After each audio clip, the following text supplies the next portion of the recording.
인자가 하나님 우편에 있다는, 아들이 아버지 우편에 서 계시다는 걸 나타내는 성구가 성경에 유일하게 나오는 게 사도행전 7장 56절이에요. 그리고 첫 번째 시에도 어때요?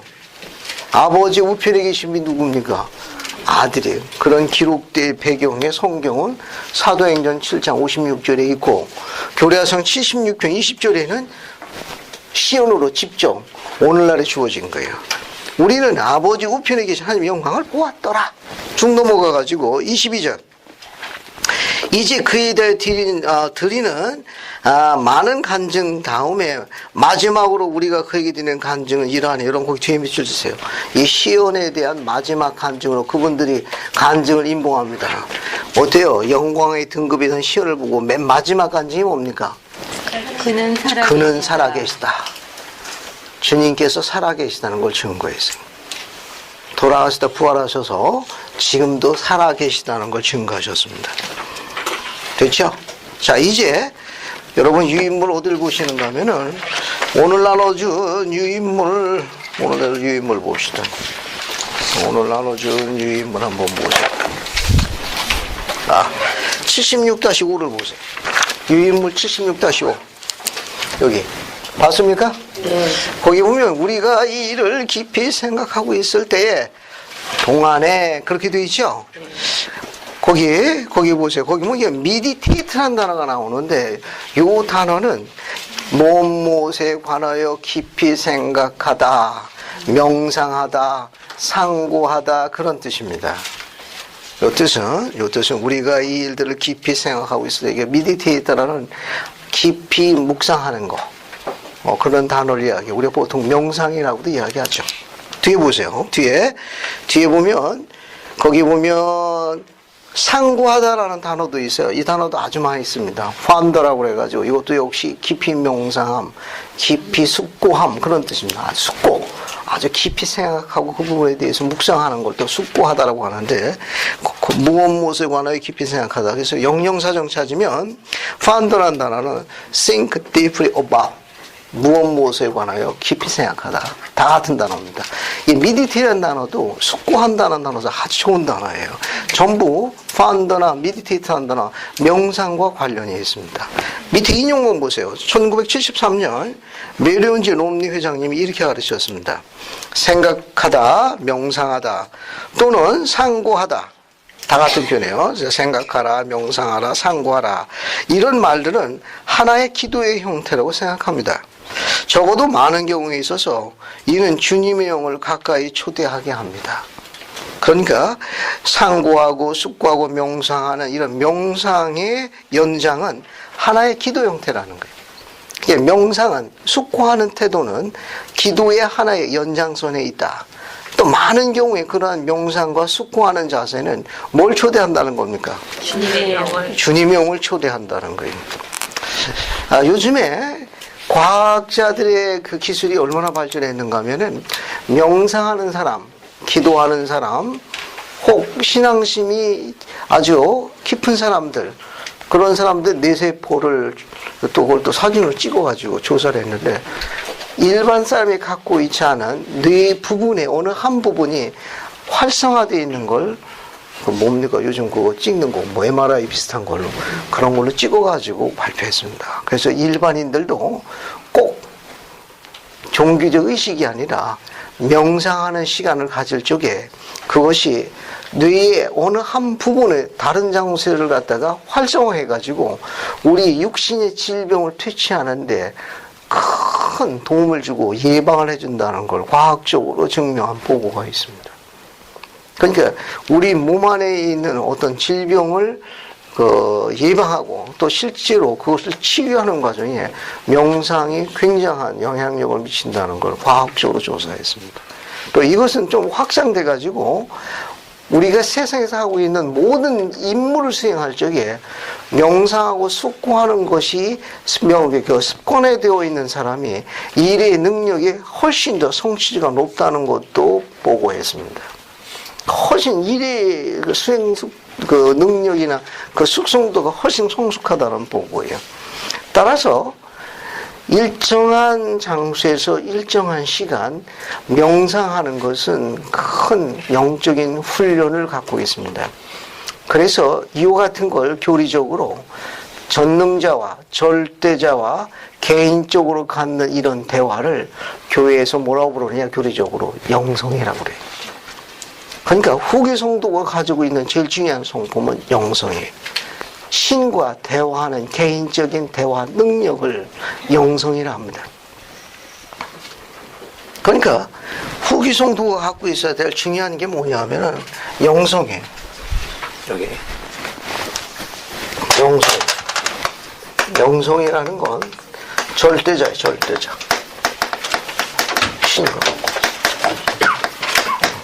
신과 교통하는 개인적인 능력이에요. 그러니까 영성이라는 건 절대자입니다.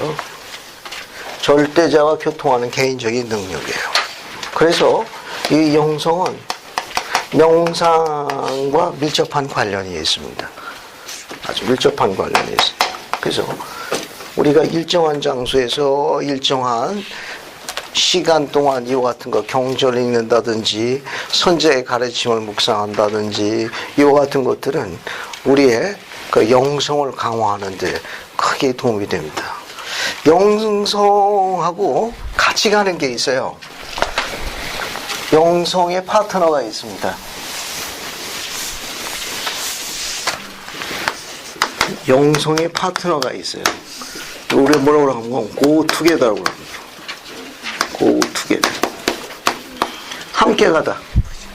예, 함께 가다. 영성의 파트너가 있습니다. 뭔지 아세요? 영성과 함께 가는 파트너. 부지런합니다. 부지런. 알겠습니까? 그러니까 영성이 높은 사람 치고 부지런하지 않은 사람이 없습니다. 부지런한 사람 치고 영성이 낮은 사람은 없습니다. 알겠습니까? 이게 같이 가는 거예요. 영성이 뛰어난 사람 치고 부지런하지 않은 자가 없으며 부지런한 사람 치고 영성 낮은 자가 없어요. 그러니까 영성하고 부지런함은 파트너입니다. go together. 함께 가는 거예요. 함께 가는 거. 후기 성도의 칼라가 뭐라고 그랬죠? 부지런함이에요. 그 후기 성도들은 부지런해야 돼요. 그래서 모임도 어때요? 많죠. 주일날 갈 때 어때요? 공과책이고 표준경전도 다른 기독교도 많아요. 가방에 몇 개예요? 2개. 왜? 중심 잡으라고. 네. 우리 후기 성도의 특징. 잘 기억하세요. 이 계시로 주어져 있는 거예요. 우리가 이 일들을 깊이 생각하고 있을 때에 동안에 이해의 눈을 열어주셨어요. 그래서 그 이해력의 하늘에다 하나님께서 허락하신 그분의 신비로움이 좀 펼쳐지게 되고. 재원 하나 할 게 있는데, 미래의 아내와 자녀를 보존하기 위해서 준비하고 있는 청년 독신 형제 여러분 명상하고 영성을 키우는 일에 매진해야 합니다. 부탁하고 싶은 것은 아침에 일찍 일어나십시오. 아침에 일찍 일어나 이와 같은 시간을 활용할 수 있도록 노력하셔야 됩니다. 그래서 몰몬경을 매일 15분씩 읽는 것은 필수적인 과정입니다. 그리고 여러분 침실에서 나올 적에 전능자에게 그날 하루에 인도를 구하기 전까지는 침실 바깥으로 튀어나오면 안 돼요. 침실 바깥으로 튀어나오기 전에 반드시 무릎과 고개를 숙이고 전능자의 그날 하루에 인도를 구한다면 나와야 합니다. 그러고 난 다음에 하나님께서 생명의 샘으로 언급한 몰몬경을 읽어야 합니다. 아침 읽으셔도 좋고 저녁 읽어도 좋고 뭐 여러분 편리하게 이제 작동하시면 돼요. 그러고 난 다음에 지금 독신 성인 형제에게 부탁하고 있습니다. 그러고 난 다음에 적정한 운동을 해야 합니다. 적정한 운동해야 돼요. 알겠어요? 예, 나중에 아내와 싸우게 해서가 아니에요. 예. 왜냐하면 적정한 운동은 조물주가 만들어준 그런 삼남한세 계절의 변화에서 오는 걸 통해 가지고 이해력이 굉장히 많이 늘어납니다. 그래서 적정한 운동을 해야 돼요. 또 보너스는 몸매까지 갖추어져야 되니까 나쁠 거 없습니다. 지금 제가 이야기하는 건 이스라엘 형제들에게 이야기하고 있는 거예요. 이와 같은 것들은 조금 더 이야기한 대로 존귀케 된 축복들이에요. 다 뭐가 관련있냐? 영성과 관련이 있어요. 약간의 시간이 허락이 되면 신앙의 선조들은 산에 자주 올라간 기록들이 많습니다. 그래서 적정한 시간이 되면 하루도 좋고 1박 2일도 좋고 가끔은 산에 한 번씩 올라가시면 좋습니다. 제 개인적인 경험은 산에 가끔은 아닌 자주 좀 올라가는 편인데 의무적으로 갑니다. 왜냐하면 깊은 산속에 들어가 찾는 이가 없는 한적한 곳에 전근자가 대화하는 그 시간은 나만의 행복이에요. 새로운 시각을 갖게 됩니다. 그리고 새로운 그분의 선하심과 기뻐하심에 대한 뜻을 더 많이 이해할 수 있게 돼요. 또 더 많은 사람을 사랑하게 되고 내려올 적에는 온유함으로 자신을 다스리는 내 스스로를 발견하게 됩니다. 그래서 우리 특히 이스라엘 형제들은 적정한 시간이 되면 전능자께서 허락하신 조물주가 손길로 곳곳에 감춰놓으신 그런 곳에 한 번쯤 적정한 시간에 텀을 두셔가지고 가져오시면 훨씬 더 도움을 많이 받을 수 있을 겁니다. 벌써 그와 같은 일을 수행할 적에 벌써 그 와닿는 그 느낌이 다릅니다. 요시구 기쿠지 장로님이 제가 스틱 회장 봉사할 적에 오셨습니다. 오셔가지고 저한테 제언하셨습니다. 기부장님 뭐라고 이야기하셨는가 하면은 언제 스테이크의 모든 가장들을 몽땅 데리고 새벽에 산에 올라 함께 기도하라고 말씀하셨습니다. 언제 기회가 되면 가장들을 몽땅 높은 산에 올라가 기도를 하도록 권고하셨습니다. 그 말씀을 지시받은 다음에 스테이크에 있는 신권 지도자들을 모두 불러 모아가지고 깊은 산 높은 곳에 올라가서 기도하는 일이 있습니다. 우리 그때 특별한 형제를 느꼈습니다. 특별한 형제가 그때 그 감동이 남아가지고 나중에 가족 캠프를 해가지고 어린아이부터 디스크 걸린 할머니까지 산에다 끌고 올라가지. 그때 단합을 갔습니다. 그때 성도의 단합의 힘을 느끼게 돼요. 그런 걸 통해 가지고 영성이 굉장히 커집니다. 후기 성도의 자긍심을 갖게 돼요. 그래서 개인적으로 그런 간증을 갖고 있기 때문에 함께 나누었으면 좋겠습니다. 그러고 난 다음에 결혼을 하게 돼서 혹 자녀를 낳게 되면 자녀와 함께 가십시오. 자녀와 함께 갑니다. 지리산 같은 게 최소한 2박 3일 정도 지내야 합니다. 한 3박 4일 가면 제일 좋고 하루에 보통 12시간에서 한 14시간도 걸어야 돼요. 40km 지고 잠은 칼잠 자야 합니다. 세수도 못하고 샤워도 못해요. 그런 대피소에서 잠을 잔다는 건 또 환상적인 추억입니다. 그냥 뒤섞여간 냄새가 지상에서는 못 맡는 냄새죠. 각오는 하고 하는데 또 좋게 생각하면 또 좋은 냄새고. 그때 자녀하고 동반하게 되면 이 스킨십이 굉장히 가까워져요. 나중에 그 자리에 남는 것은 그 시간만 남습니다. 나중에 그 시간만 남는 거예요. 그것은 아버지와 아들과의 관계와 같은 관계를 공부합니다. 또 자녀들을 이렇게 한 번쯤 이렇게 동행하시게 되면 그때는 어떻게 되느냐, 가족이 똘똘 뭉치게 돼요. 아버지와 아들이, 아버지와 딸이 아주 똘똘 뭉칠 수밖에 없습니다. 그때 가족의 일을 느끼게 돼요. 이런 독특한 경험을 할 수 있으니까 명상을 통해서 숙고를 통해서 오는 간증과 경험은 굉장히 많이 했습니다. 그리고 하나 더,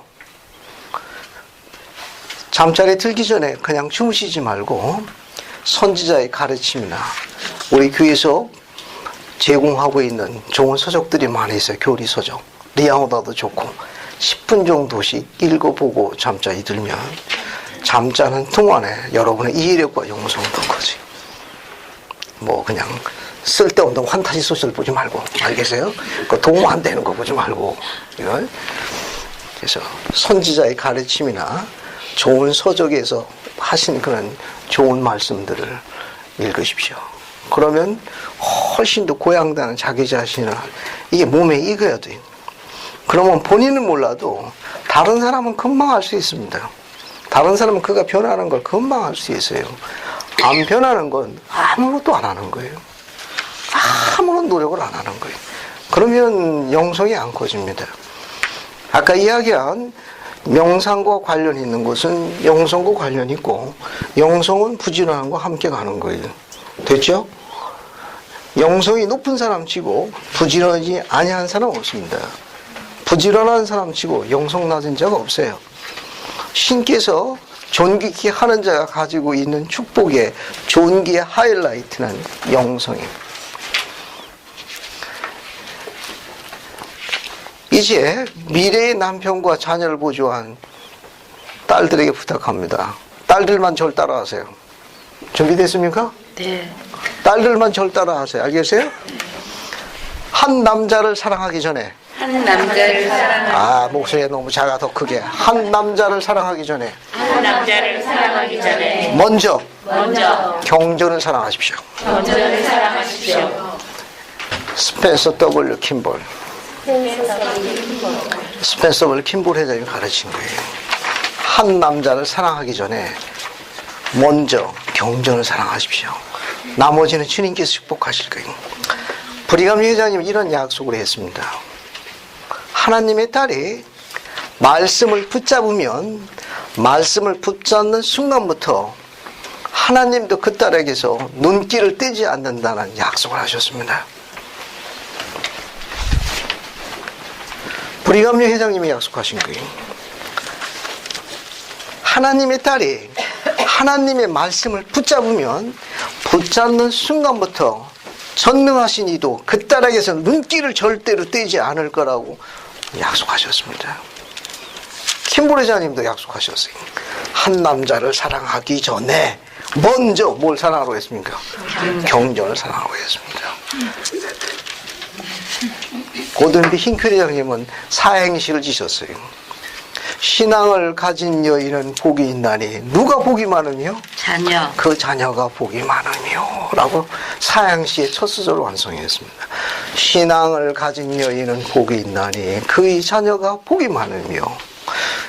아시겠습니까? 신앙을 가진 남자는 복이 있으니 누가 복이 많습니까? 부인. 그 아내가 복이 많은 여자예요. 사양시가 마음에 안 들어도 할 수 없습니다. 신앙을 가진 남자는 복이, 누가 복이 있느냐? 그 여인이 복이 많은 여자예요. 신앙을 가진 여자는 복이 있는데 누가 복이 많냐? 그 자녀가 복이 많아, 자녀들입니다. 이런 건 전부 뭐와 관련이냐? 영성과 관련이 있는 거예요. 자, 그런 영성을 강화하기 위해서 조금 전에 이야기드린 대로 명상이라는 숙지된 훈련이 몸에 익을 수 있도록 해야 합니다. 노력해야 돼요. 그 경전의 가르침도 마찬가지. 그것이 쭉 나와 있습니다. 자, 그 다음에 또, 그 다음 보시면 24절 봅시다. 24절 보세요. 24절 한번 읽어볼게요. 안 읽으셨면요. 24절 한번 읽어주십시오. 76편 24절. 곧 그로 말미암아 그를 통하여 그에게서 여러 세상이 현재와 과거에 창조되었고 그곳에 주민은 하나님께로 태어난 아들과 딸들이라 하더라. 감사합니다. 여기 자세한 것은 다음에 공부할 거예요. 그러나 이 한 절만 가지고 이해하시면 좋겠어요. 그로 말미암아 그를 통해서 그에게서, 이때 그는 누굴 이야기하죠?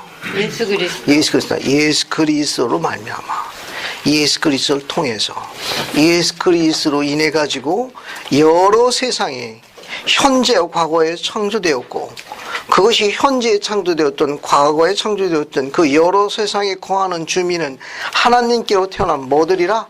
아들과 딸들이라 하더라. 절 보세요. 설명을 간단하게. 허락되어 있는 범주의 것 외에는 추구하지 마십시오. 이 경전에 나와 이 내용은 지구라는 사이클로 되어 있는 은하계가 다른 은하계가 있다고 설명하고 있는 겁니다. 근데 우리는 그 다른 은하계에 대해서는 그 은하계에도 하나님의 아들과 딸들이 거주하고 있는 세상에 무수히 많다는 거예요. 근데 우리는 그 사이클에 대해서 아는 바 없죠. 거기 추구하지 말라는 거예요.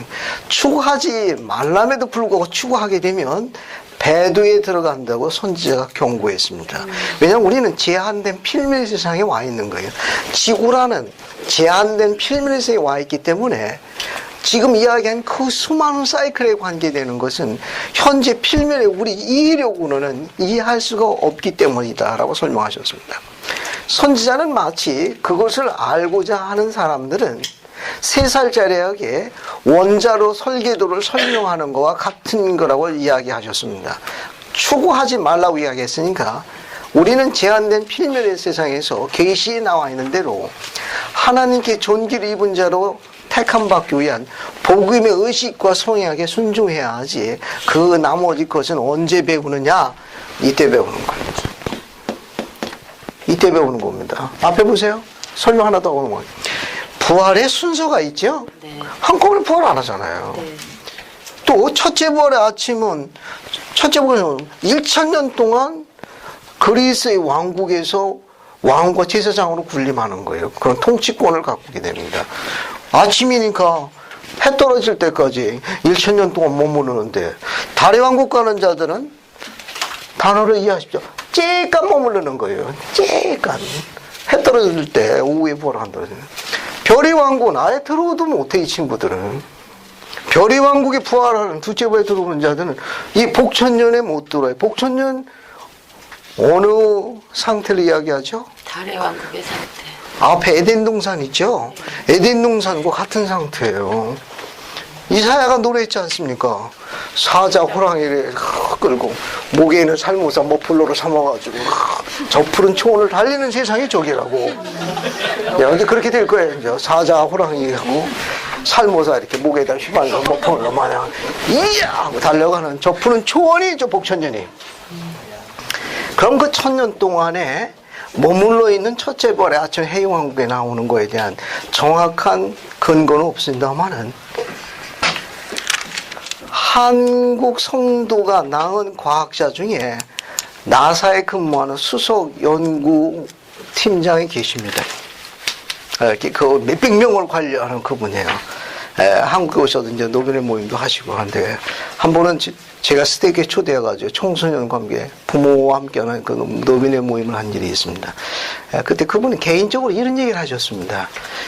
뭐라고 이게 아주 재밌게 설명하셨는데 왜 복천년의 부활의 순서가 따로따로 시간 차 마냥 이게 시간이 정해져 있느냐? 왜 해외왕국에 나갈 자는 복천년의 첫째 아침에 나와가지고 1000년 동안 있고 왜 별의 왕국은 꼼짝도 못하냐?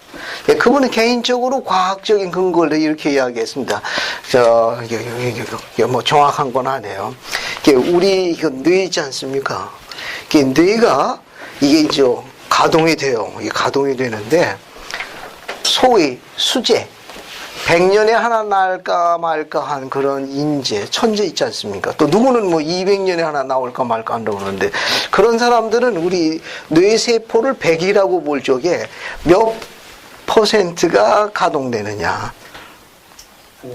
그 뭐 100년, 200명. 인구수는 이제 몇 % 가동된다고 생각해요? 아유, 지독하네. 감사합니다. 또, 이신경 자매님, 그 수제, 천재들.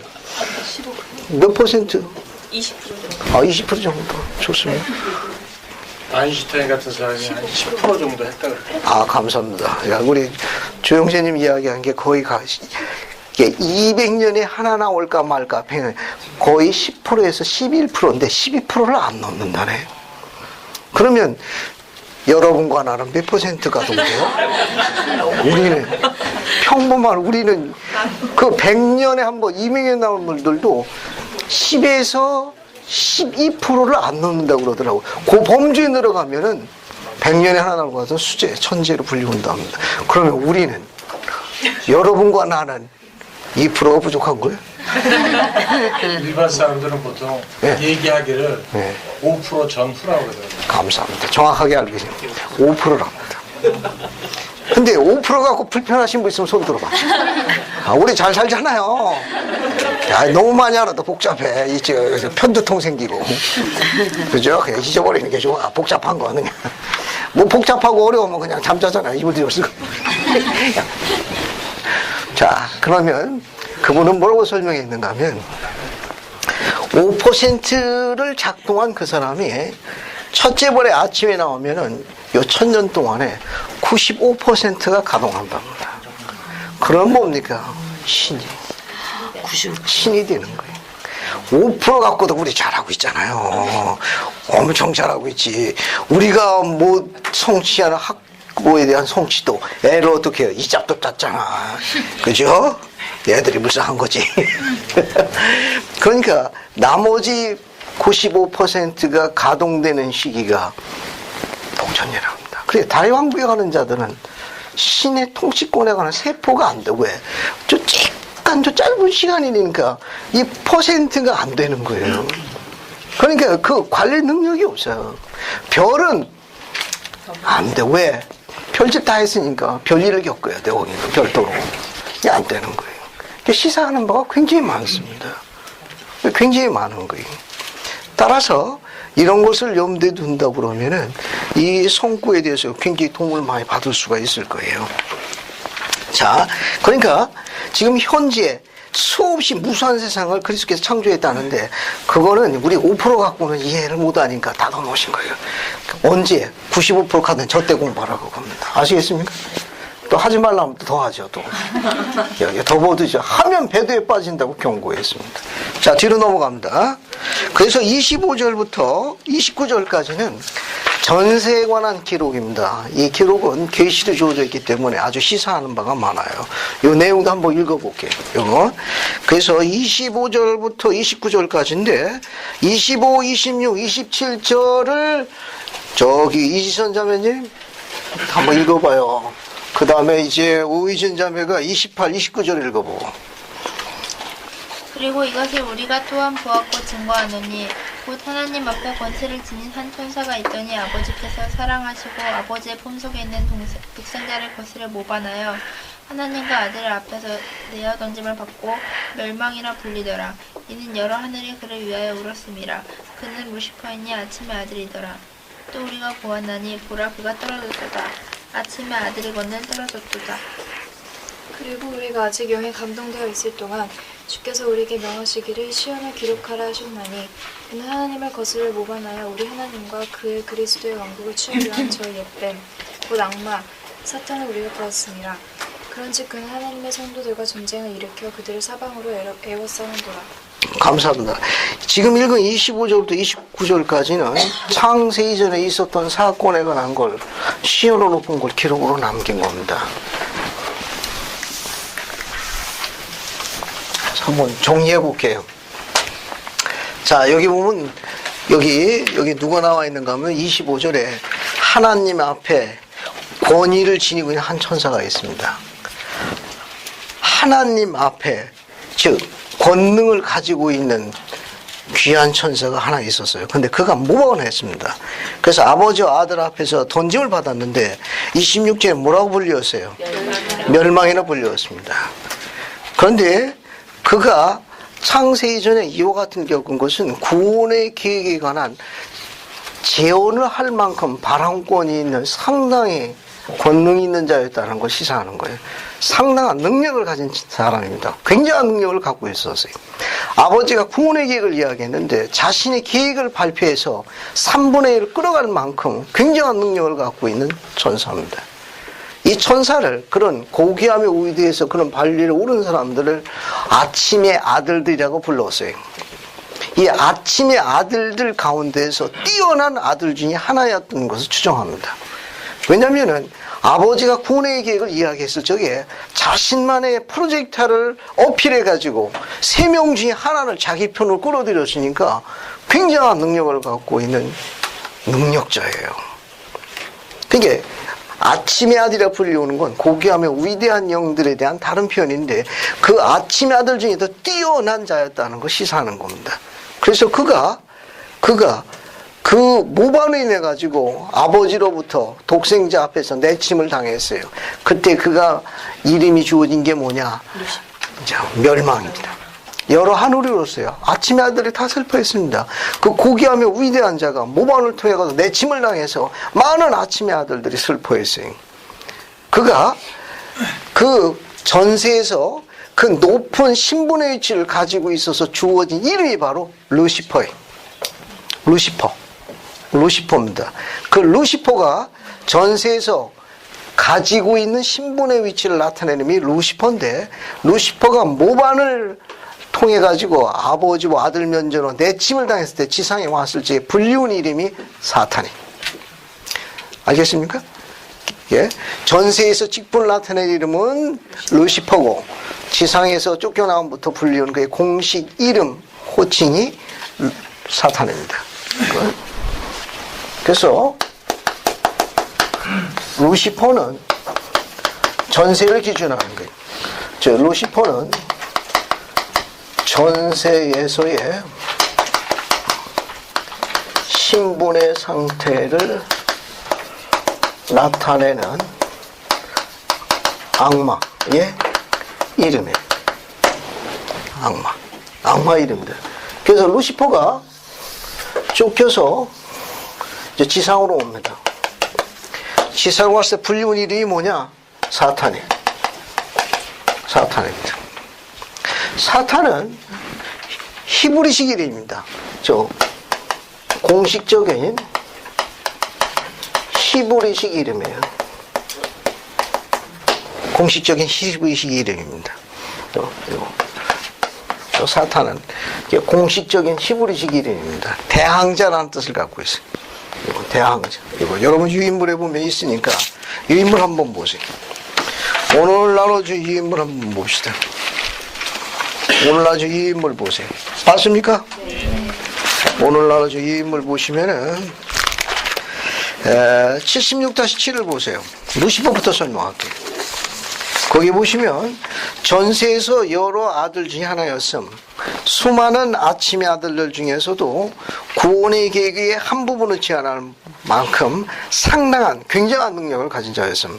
따라서 루시퍼라는 이름은 빛을 가져다 주는 사람 또는 빛나는 사람이라는 의미를 갖고 있습니다.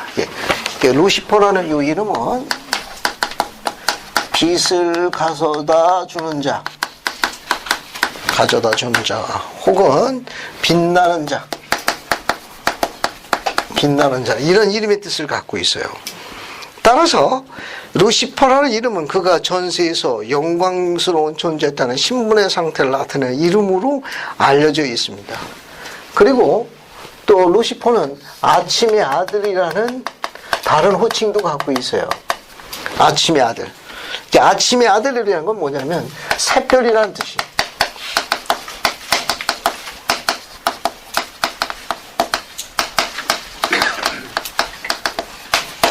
동틀녘에 뜨는 별, 그걸 샛별이라고 그래요.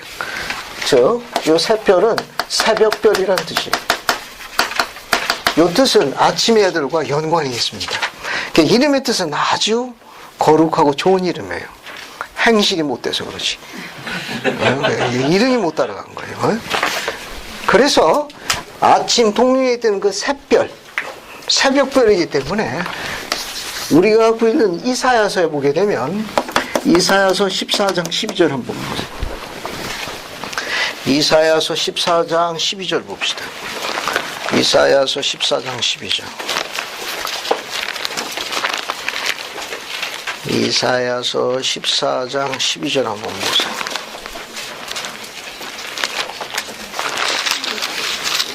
그래서 한번 읽어봅시다. 정상호 좀 찾았어요? 그 14장 12절 한번 읽어봐요. 12절만. 너 아침의 아들 계명성이여 어찌 그리 하늘에서 떨어졌으며 너 열골 엎은 자 어찌 그리 땅에 찍혔는고. 감사합니다. 여러분 거기에 너 아침의 아들 거기 나와 있죠? 거기 아침의 아들이 나오잖아요. 아침의 아들. 그 다음에 뭐라고 되어 있어요? 계명성이라고 나오죠. 앞에 보세요, 앞에. 요 아침의 아들은 새별이라는 뜻을 갖고 있어요. 그래서 뒤에 있는 이름을 계명성은 새벽별이라는 뜻이에요. 요것은. 근데 요 흠정역에 뭐라고 되어 있는가 하면 루시퍼로 나와요. 그러니까 루시퍼로 번역해야 돼요. 루시퍼로 번역해야 되는데, 루시퍼 이름의 뜻 중에 하나가 아침에 뜨는 샛별이라는 뜻을 갖고 있어가지고, 앞에 아침의 아들이 나오니까 뒤에다가 새벽별, 그 의미를 지으는 한자어인 계명성으로 번역해놨어요. 계명성. 똑같은 것이 니파이후서 24장 12절에 있습니다. 이건 라반의 노세판에서 번역한 거예요. 그럼 니파이후서로 갑시다. 니파이후서 24장 12절 보세요. 니파이후서 24장 10절. 이건 원문을 그대로 라반의 노세판에서 번역한 거니까 이 번역이 정확한 거예요. 몰몬경이. 자, 24장 12절에는 뭐라고 되어 있습니까? 아침의 아들 루시퍼. 그렇죠. 거기 보면 아침에 루시퍼, 이 번역이 정확한 거예요. 따라서 우리가 갖고 있는 성경에 이사야서 14장 12절도 계명성을 뭘로 바꾸셔야 합니까? 루시퍼로 바꾸셔야 맞는 건데, 번역자가 루시퍼의 이름의 뜻 중에 하나는 새벽별이라는 의미가 있어 계명성으로 번역해 놓은 거예요. 이건 우리 번역자의 번역이에요. 원문을 그대로 써가지고 아침의 아들 루시퍼라고 번역해 맞아요. 됐습니까? 네. 저를 보세요. 아주 오래전에 아랫동네 지방을 방문한 일이 있습니다. 청소년대, 청년대 세미나로. 근데 어느 경양식, 그 시골에 있는 어느 경양식집이 오픈을 했어요. 근데 식당 이름을 보니까 계명성이더라고. 근데 뜻은 좋은 이름이에요. 동력이 뜰 때, 그죠? 문 열어놓았으니까 하루 종일 손님들 오라 그런 뜻으로 계명성을 줬는데, 어원을 알게 되면 조금 실망할 거예요. 예, 뜻은 아주 좋은 뜻인데, 그건 어원적 배경을 알면 그 집주인이 엄청 장명한 분한테 실망할 거예요. 예. 참조로 이렇게 알아두시면 되겠어요. 그 다음에 또 밑에 보세요. 유인물 다시 보면 이 루시퍼의 모반으로 인해 가지고 그에게 주어진 다른 호칭이 멸망입니다. 멸망. 그래서 거기 설명을 보세요.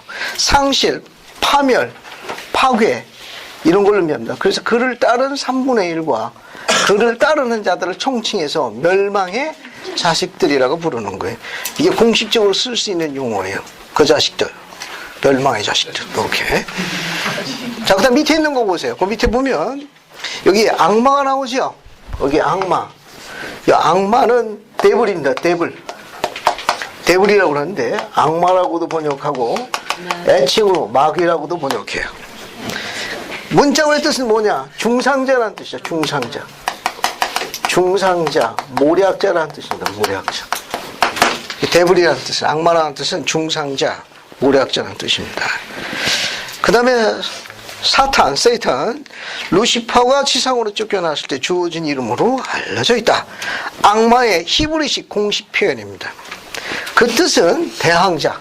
여기 사탄, 대항자. 혹은 거기 여러분 나온 대로 적대자 혹은 대적하는 자 다 같은 표현이에요. 대적하는 이런 이름의 뜻을 갖고 있습니다. 그래서 계시로 주어져 있는 거 이렇게 이해하시면 도움이 될 거예요. 그래서 만약에 마귀가 명함을 만들었다. 그러면 이제 그래도 지상에서 사업해야 되니까 공식 히브리식 이름을 쓰는 게 맞습니다. 사탄이 가로 열고 전직이 뭐가 돼요? 루시퍼에 그 밑에다가 조그만 글씨로 애칭 마귀 악마라 불러주세요. 이렇게 만들어 가지고 사업을 하는 겁니다. 이게 계시로 밝혀주시는 거예요. 자, 그 다음에 뒤로 넘어갑니다. 29절 보세요. 29절 76편 29절 보게 되면은 지상의 사탄이 누구를 대상으로 전쟁을 일으키는가라는 내용입니다. 그래서 이 내용은 아주 중요해요. 자, 한번 읽어보죠. 타경하자면요. 29절 한번 읽어보세요. 29절. 예, 29절만. 그런즉 그는 하나님의 성도들과 전쟁을 일으켜 그들을 사방으로 에워싸는도다. 감사합니다. 이 성구는 지금 이야기하고 있는 이 성구는 사탄의 지상에서 누구가 전쟁을 일으킨다는 거예요? 계시로 주어진 겁니다. 사탄의 지상에서 누구와 싸우느냐? 하나님의 성도들과 싸우는 거예요. 우리가 공부하고 있는 76편 29절에 얘기되는 이 사탄이 누구와 전쟁을 일으키는가? 누구와 전쟁을 일으키는가? 누구예요? 하나님의 성도들이에요. 이 가르침은 시사하는 바가 굉장히 많습니다. 앞에 보세요. 저를 보세요. 앞에. 계시로 주어진 겁니다. 계시로 아까 이야기한 대로 하나님을 두려워하며 의와 진리로 경외하며 섬기는 자들에게 존귀하는 약속된 축복을 허락하셨어요. 과거서부터 오늘날에 이르기까지 감춰진 하나님의 모든 신비, 왕국에 관한 하나님의 선하시고 깊은 듯한 지식을 세상이 따라오서 이해력으로 하루에 닿도록 축복하신다고 약속하셨습니다. 그게 열린 거예요. 그 열려가지고 오늘날 우리 시대를 봤습니다. 우리 시대에 루시퍼가 지상에 온 지 아담 때부터 지금까지 와가지고 여기 복신년 들어가기. 금방 이거 누가 지웠습니까? 빨리도 지웠네. 네? 여기가 그리스도의 재림하네요. 그죠? 자, 여기가 회복입니다. 계속 이 재림에 있는 이 마지막 시기가 지금 우리가 있는 거예요. 지금 우리가 회복돼서 이 회복된 이 시기를 갖다가 때가 찬 경륜의 시대라고 합니다. 때가 찬 경륜의 시대. 혹은 말일의 경륜의 시대라고 그래요.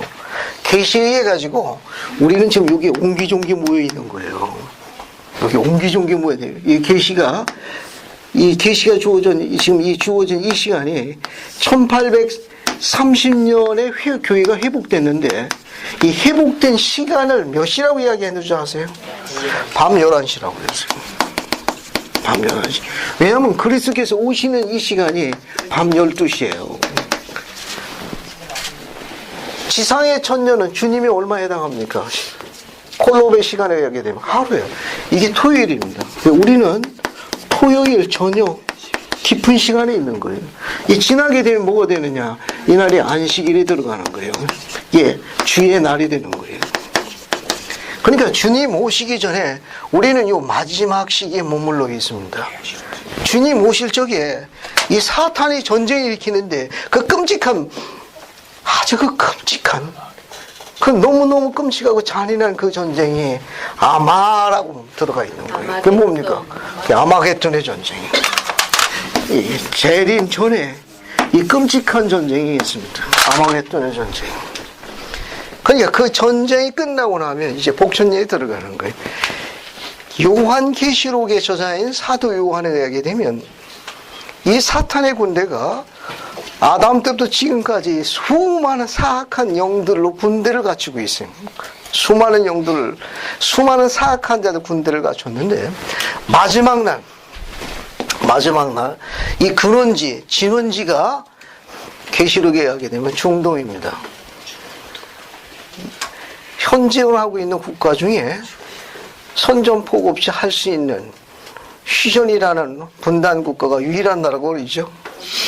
여러분이 태어난 이 조국 땅입니다. 그런데 우리가 아니고 계시록에는 중동으로 되어 있습니다. 그곳에서 핵이 시작되고 핵으로 마감한다는 계시록입니다. 우리 아니에요. 알겠어요? 우리 축복받은 나라예요. 3000년 금수강산이에요. 우리나라 좋은 나라예요.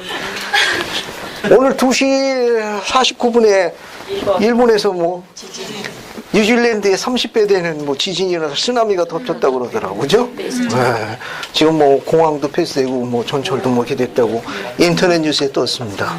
학생이 저한테 전화했어요. 뉴스 잠깐 인터넷에 보시라고. 근데 그 학생 마지막 말이 감동적이었어요. 원장님, 우리나라 좋은 나라죠? 마음 좋은 나라지. 그러고 낄낄거렸습니다. 자, 원점으로 돌아갈게요. 이 마지막 전쟁, 이 전쟁에 계시자 요한은 사악한 군대가 숫자가 얼마나 되는 군대라고 그랬습니까? 2만 만이니까 2억이에요.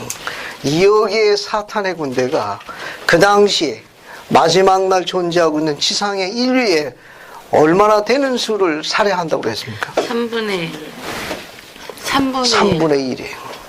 60억이면 20억이 죽습니다. 이 끔찍한 전쟁. 중동에서 시작됐다가 중동에서 마감하는 걸로 알려져 있습니다. 자, 근데 이게 이제 전 세계적인 이제 세계 대란이 돼요. 그러면 이 마지막 최고의 대결전에 양쪽의 총사령관은 어떤 병사들을 내보내고 싸움을 붙이죠? 안전히 선임병? 누굴 보냅니까? 총사령관이 가장 사랑하고 아꼈던 최정예 부대를 보내는 거예요. 그래서 여기 마지막 결전에, 그래서 지금 우리 그거 준비하고 있는 거예요. 우리는 재림을 준비하는 그리스의 정예 병사들입니다. 영적인 군사들이에요. 따라서 주님도 그것을 알고 계시기 때문에 오늘날 우리 시대에 후기 성도 부모를 통해서 직계자로 태어난 자녀들은 역사적 사명을 띠고 지상에 오는 자녀들입니다. 그 자녀들은 다른 것과 달리 천국 평야의 때 사람을 낚는 어부가 되도록 성별받아 오는 자들이에요. 그들은 성향에 따라 세상의 빛과 소금이 되어 사람을 낚는 어부로 부른 자들입니다. 그래서 그들은 선교 사업이나 세미나리나 종교교나 이와 같은 걸 요구받는 것은 전능자께서 허락하신 예임된 부름 때문에 특별히 세상의 수많은 부모 가운데 신권을 지니는 아비와 신앙을 지닌 어미에게 허락한 겁니다. 이 역사적 소명을 경히 다루지 마십시오. 주님은 이미 알고 계셨습니다. 그래서 우리들의 자녀들이 성약 안에서 후기 성도들끼리 결혼해서 이 위대하고 막강한 뛰어난 용사들이 앞으로 우리 자녀를 통해서 더 많이 옵니다. 더 뛰어나고 더 잘부된 영의 자녀들이 옵니다. 그래서 이 중경자매님 같은 경우는 정조모가 돼가지고 어떻게 열매를 맺는지 보면 증인으로 분류되는 거예요. 힝크 회장님은 전 세계 티도자 훈련 때 그분이 선자로서 예언하셨습니다. 이제 우리는 한 소녀를 구원하는 게 중요하다는 걸 전합니다. 한 소녀를 구원하면 여러 세대를 구원합니다. 그 소녀가 세미나리를 다닌 것처럼 자기 딸도 아들도 그렇게 가르칠 것이고 자기가 부름받아 봉사한 것처럼 그대로 가르칠 겁니다. 진리의 길을 걸어갈 거고 개인 발전 기록부를 할 것이며 필요한 모든 의식의 관계 그대로 가르칠 겁니다. 또 그가 또 자녀를 낳을 거고 그래서 할머니가 되어 그 일의 증인으로 지상에 남게 되죠. 우리 후기 성도 어머니들의 수명이 연장될 걸 예언하셨습니다. 근데 남자들 얘기는 안 하더라고. 어찌 안 하는지 잘 모르겠어요. 그러니까 뭐라고 하냐면 계속해서 이제 그런 자녀들이 주어지는 거예요. 결국 이 말을 뭘 이야기하는가 하면 이 루시퍼가 지상으로 올 적에는 망가의 장막을 건너왔습니까? 안 건너와서. 그래서 건너오기 전에 이 전세에서도 또 전쟁이 있었나요? 네. 거기서도 천국 전쟁이 있었습니다. 그 전쟁에서 수많은 영들이 있는데 고귀하며 뛰어난 용감한 병사의 영도 있지만 찌질이 영도 많았어. 알겠어요? 도망가고 자리 안 지키고 그런 영도 많았다고 주님이 다 아세요. 거기에 싸움을 일컬었던 최정예 병의 그런 감력은 뭐냐면 천사장 미가엘. 그 옆에서 용감하게 싸운 그리스의 병사가 있는데 그 병사가 오늘날 후기 성도들의 자녀들입니다. 앞으로 더 뛰어난 영들이 올 거예요. 주님은 실수 안 하십니다. 그래서 그분은 뭔가가 변화가 필요했어요. 뭔가 우리가 가지고 있는 인자에 관한 변화가 필요했습니다. 그걸 변화할 수 있는 건 오직 말씀뿐이 없어요. 안 그러면 이게 안 바뀌어요. 세상에 있는 어떠한 지식과 세상에 있는 어떠한 능력도 인간의 이 물질을 못 바꿉니다. 안 돼. 창조자만 가능한 거예요. 그 창조자가 그리스도입니다. 그분이 지으신 거예요. 그분만 가능해. 그게 말씀의 능력입니다. 그러면서 그는 대를 보증했다는 약속을 하신 거예요. 마귀는, 악마는 망가의 장막을 거쳐오지 않았기 때문에 그 전쟁에서 누가 뛰어난 병사였는지 그가 압니다. 그가 누군지 그 형제도 아나. 거기서 신권도 있었고 시스템이 있었고 조직이 있었다는 걸 그도 압니다. 어떤 딸이 뛰어난 영인지 그도 알아요. 니파이는 마리아가 태어나기 600년 전에 천사를 통해 가지고 그 청녀가 하나님의 아들의 영혼이 된다는 걸 600년 전에 시온으로 이미 봤습니다. 우연이라고? 우연 없습니다. 니파이는 600년 전에 이미 마리아는 처녀가 그 부름에 성별되어 예임되었다가 그가 나중에 어떤 아들을 데리길 것인지 이미 시온으로 봤습니다. 니파이는 니파이전서 11장에다가 그 마리아라는 처녀가 하나님의 영에 이끌려가니 인도되다라고 2번 반복했습니다. 우연이라고요? 천만의 말씀. 경이 다루지 마십시오. 다 뜻이 있어서 그럽니다. 결국 이 말은 뭐냐면 악마는 그 지식을 갖고 지상에 왔기 때문에 우리를 너무 잘 알아요. 우리를 너무너무 잘 압니다. 누가 그 표적에 올라갈지 그가 너무너무 잘 알아요.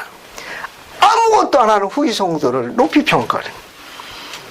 아무것도 안 하는 용감한 후이 성도를 세이턴이 크게 기뻐할 겁니다. 적과의 동침이지. 혹시 나는 그렇지 않은가 돌이켜볼 필요성이 있습니다.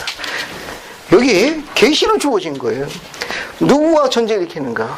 그러면 주님도 아시는 거예요. 주님도 그걸 아시기 때문에 당신의 병사를 강하게 해가지고 약속하신 거예요. 그래서 그분의 약속된 축복은 뭐냐 하면은 지금 이야기한 이 메시지에 따라 가지고 하나님을 두려워하며 그분을 경외하고 섬기는 자들에게는 약속한 축복이에요. 그 약속한 축복이 9가지인데 하나로 뭉구트리면 내가 너를 버리지 아니하며 너와 함께 하겠다는 약속을 감춰놓은 걸 9가지로 풀어놓은 거예요. 그 뭉구트리면 내가 결코 너를 버리지 아니할 것이며 네가 부르짖을 적에 내가 여기 있다 너와 함께 할 것이니 두려워 말라. 내가 대신 싸울 것이니 두려워 말라. 그 메시지가 저기 담겨져 있는 거예요. 따라서 이 메시지 이해하시게 되면 굉장히 크게 도움을 받습니다. 그런 구체적인 인물을 먼저 공부할게요.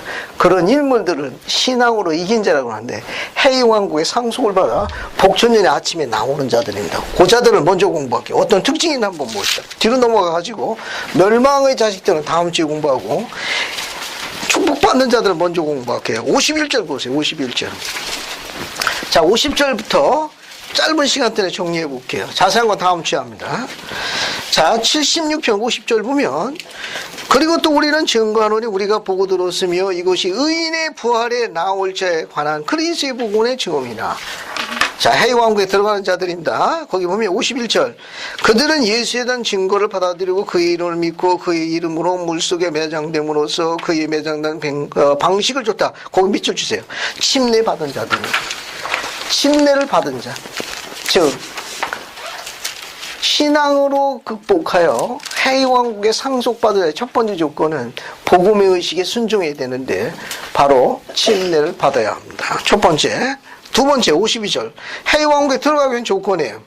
자세한 건 다음 주 설명합니다. 52절 계명들을 지킴으로써 그들이 씻김을 받아 모든 자에서 깨끗하게 되어 성령을 줄 권능에 성임되고 인봉들의 안수에 성령을 받게 합니다. 계명을 지켜서 정결케 돼야 합니다. 계명을 지켜가지고 씻어내야 돼요. 속죄로 인해가지고 죄를 버려야 합니다. 53절 그들은 신앙으로서 승리한 자예요. 그거 중요한 겁니다. 그게 세 가지예요. 침례를 받아야 함, 계명을 지켜서 죄를 씻고 정결케 되어야 함. 하나가 뭐예요? 신앙으로 승리한 자예요. 신앙으로 승리한 자입니다. 자, 그 다음에 54절 보세요. 자, 그들은 뭐가 됩니까? 장자의 교회 회원이요 라고 되어 있죠. 56절 그 충만함과 그 영광을 뭐가 됩니까? 제사장과 왕들인 자들이요. 57절 뭐의 반차를 쫓은 자입니까? 멜기신골의 반차를 쫓은 자. 58절 그들은 뭡니까? 신이요. 60절 그들은 어떻게 된다고 그랬어요? 모든 것을 이깁니다. 만물을 다 이기는. 앞에 보세요. 이제 간단하게 정리해 볼게요. 자, 여기 보게 되면 해이왕국을 상속받는 자들, 상속받는 자는 뭐라고 되어 있는가 하면 장자의 교회 회원이 됩니다. 장자의 교회 회원이 됩니다. 장자의 교회 회원이 될 뿐만 아니라 왕과 제사장이 그리고 신이 되는 거예요. 현재로 주어져 있는 계시의 가르침은 그래요. 장자 교회 회원하고 예수 그리스도 교회 회원하고 어떻게 다르죠? 아까 해이 왕국을 들어간 자격을 얻기 위해서는 침례를 받아야 한다고 그랬죠. 그죠? 네. 조금 전에 침례를 받아야 한다고 그랬습니다. 침례를 받으면 어느 교회 회원이 돼요? 예수 그렇죠. 예수 그리스도 후기 성도 교회 회원이 되는 거예요. 예수 그리스도 후기 성도 교회 회원이 되는 거예요. 그래서 해이 왕국의 허락을 받는 거예요. 계속해서 그가 의식과 성에게 충실하게 되면 성전 의식을 받는 거예요. 엔다몬트를 받고 해이 왕국의 결혼으로 임봉되면은 그가 해이 왕국의 어느 단계 올라갑니까? 승에 오르죠. 이처럼 성전 의식을 받고 충실한 성도를 장자 교회원이라고 그래요. 알겠습니까? 침례를 받으면 예수 그리스도 후기 성도 교회원이 돼요. 이 교회원이 계속해서 충실해가지고 성전의식, 엔다몬트 의식을 받고 해왕계 결혼해가지고 끝까지 충실하면 그들은 뭐가 되느냐? 장자 교회래요. 장자라는 건 상속권을 갖고 있다. 그리스도 공동 상속자가 되어 신이 되는 걸 이야기하는 거예요. 됐죠? 그렇게 이해하시면 돼요. 그러니까 침례받으면 예수 그리스도 후기 성도 교회 회원이고 성전의식을 받아서 엔다몬트뿐만 아니라 해의 영광의 결혼으로 임봉돼야 합니다. 그 임봉된 회원이 끝까지 충실하면 공동상속자가 돼요. 그리스도와 그런 회원들을 뭐라고 그러느냐? 뭐라고 그래요? 장자 교회원이라고 합니다. 침례받으면 VIP 카드가 발급이 돼요. 성전의식 하면 베리베리 V자가 더블이야. 알겠어요? 그 V 프리미엄 회원으로 분류되는 겁니다. 됐죠? 그렇게 이해하시면 돼요. 자, 이런 축복을 갖습니다. 그리고 왕과 제사장으로 통치권을 가져요. 통치권을 갖습니다. 우리가 갖고 있는 통치권 중에 제일 중요한 통치권에 관한 설명을 여기 밑에 하나 적어 놨어요. 여기 맨 마지막 어딜 보세요? 여기 76-8 보세요. 76-8. 이 설명 하나만 더 하고 인용문 읽고 마칠게요. 유인물 76-8 보시면 이 구절은 사탄이 성도들과 전쟁을 한다고 알려주고 있다. 밑에 화살 표시에 사탄에게는 큰 권세가 주어져 있으나 그 권세는 제한되어 있다. 모든 인간은 악마를 이길 권세를 갖고 있는데 육체를 갖고 있는 자는 육체를 갖고 있지 아니한 자들 다스릴 권세를 갖고 있다. 이거 굉장히 중요한 원리예요. 루시퍼와 그를 따른 3분의 영들은 저주를 받아 육신을 소유하지 못했습니다. 그래서 육신을 되찾기 위한 끔찍한 처절한 노력을 하고 있어요. 지상에서 그 육신을 빼앗는 전쟁이 시작되고 있는데 그 중에 그 육신을 갖기를 탈취하려고 하는 육신이 누군지 아십니까? 후기 성도들만큼 좋은 별장이 없다네. 한번 들어가면 잘 안 나온다는 게 후문이에요. 그렇다고 허락하실 건 없어요. 밑에 거 봅시다. 창세기 1장 21절 보세요. 28절. 요거 하나 설명할게요. 창세기 1장 28절 보십시오. 태초에 창조 때 있었던 사건 하나 설명하고 넘어갈게요. 통치권에 관한 겁니다, 이거. 자, 창세기 1장 28절 보세요. 자, 거기 보면 하나님이 그들에게 복을 주시며 그들에게 이르시되 생육하고 번성하여 땅에 충만하라. 땅을 정복하라. 바다의 고기와 공중의 새와 땅에 움직이는 모든 생물 뒤에 뭐라고 나와 있습니까? 다스리라. 다스리라고 해서 다스리다. 요 다스리다는 걸 우리가 뭐라고 나오는가 하면 도미니언이라고 그래요. 도미니언. 이거 뭐냐면 다스림. 통치권이라고 그래요. 선지자 조셉 스미스는 이 부분이 창조의 아침에 아담에게 성배신권, 대신권이 그 권능이 아담에게 넘겨진 것을 나타내는 중요한 성과라고 설명하셨습니다. 예, 창조의 아침에 아담에게 성배신권의 권능과 권세가 주어져 있는 중요한 성과로 알려져 있어요. 그런데 그거보다 더 중요한 설명이 있습니다. 뭐라고 했는가 하면은 공중의 새, 바다의 고기, 기어다니는 모든 것들 뭐라고 그랬어요? 다스리라. 다스리라. 그죠? 이 다스리라를 갖다 통치권, 도민이거든요. 하나님께서 공중의 새, 바다의 고기, 기어다니는 모든 걸 다 다스렸는데 가장 뛰어난 통치권이 어떤 통치권인 줄 아십니까? 자아통치권. 그걸 앞에다 이 단어를 이걸 붙이면 돼요. 이거 하나님께서 우리에게 허락한 겁니다. 따라서 self dominion, 셀프 도미니언. 자기 자신을 다스리는 통치권을 인간에게 허락하셨어요. 공중의 새, 바다의 고기, 기어다니는 모든 것들을 다스리는 통치권보다 더 중요한 권능을 창조의 아침에 우리 인간들에게, 하나님의 백성들에게 하나님의 자녀에게 허락하셨습니다. 그걸 셀프 도미니언이라고 하는데 자기 자신을 다스리는 거예요. 이 권능을 하나님께서 우리에게 허락하셨습니다. 극단적인 설명에서 대단히 죄송한데 상대편이 아무리 나를 화나게 해도 화를 내느냐 안 하느냐는 누가 다스릴 수 있습니까? 내가. 자기 자신이 다스리는 그걸 셀프 도민이라고 합니다. 아무리 아내가 그냥 열받게 하고 뭐 짜증을 내게 한다 하더라도 방긋방긋 웃을 수 있는 통치력을 뭐라고 그래요? 셀프 도민이잖아요. 이 통치권을 하나님께서 허락하셨습니다. 그게 제일 중요한 거예요. 그러니까 우리는 이것을 자기 자신과 경쟁하도록 요구받고 있는 사람들을 성도라 하는 거예요. 우리는 아내와 경쟁하는 게 아니에요. 우리는 큰아들과 작은아들과 경쟁하는 게 아닙니다. 우리는 다른 사람과 경쟁하는 게 아니라 내 자신을 다스리도록 허락한 신의 그 사명을 경쟁 상대로 삼으라는 것이 주님의 뜻입니다. 그게 우리가 갖고 있는 후기 성도의 가장 중요한 포인트예요. 해외 왕국에 이르는 자들에는 셀피 도미니언에 성공해야 합니다. 자기 자신을 다스려야 돼요. 이 제일 큰 통치권을 우리에게 허락하셨습니다. 해외 왕국에 이르는 분들에게 신이 될 때 도미니언이라는 통치권이 주어지는데 그 중에 가장 으뜸되는 통치권은 자기를 다스리는 통치권이에요. 정리됐습니까? 좀 더 자세한 내용은 다음 주에 공부할 테니까 다음 주에는 멸망의 자식, 해의 왕국, 별, 달에 대한 등급에 관한 필요한 부분들 정리하고 스시표를 마감하겠습니다. 예수 그리스도입니다. 아멘. 아멘. 안에서